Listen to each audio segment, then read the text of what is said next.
Il aura marqué l'histoire, par la courageuse et célèbre résistance qu'il a menée contre la colonisation. Il s'agit du roi Béhanzin du Dahomey, très attaché à la liberté des peuples, et à la coexistence des cultures.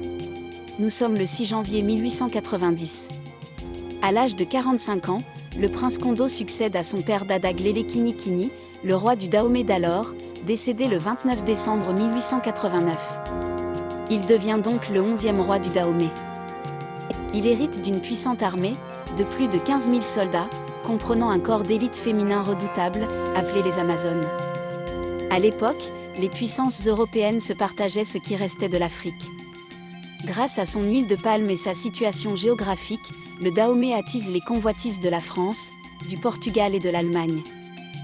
Le jeune roi entend préserver l'indépendance de son pays et fait monter les enchères entre les trois puissances, en essayant de les dresser les unes contre les autres. Diplomatiquement, la France se débarrasse du Portugal et de l'Allemagne, et négocie avec Béhanzin Kondo des accords commerciaux et militaires.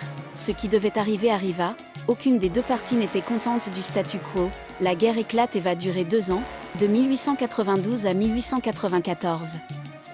Béhanzin se battit contre l'invasion des troupes françaises, paradoxalement commandées par un afrodescendant, le général Dod, auquel il dut se rendre en 1894. Après sa reddition, il est exilé en Martinique, en compagnie de ses enfants, 4 de ses femmes ainsi qu'un protocole réduit à un interprète et son épouse.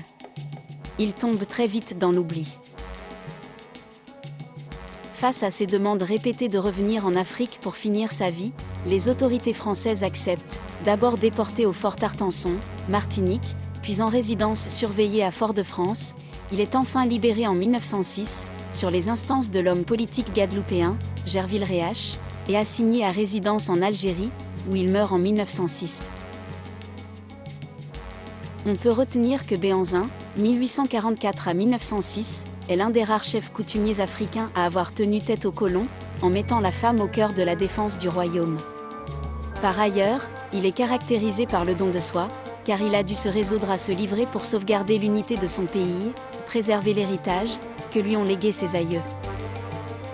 C'est tout pour aujourd'hui. Abonnez-vous pour ne manquer aucune nouvelle histoire.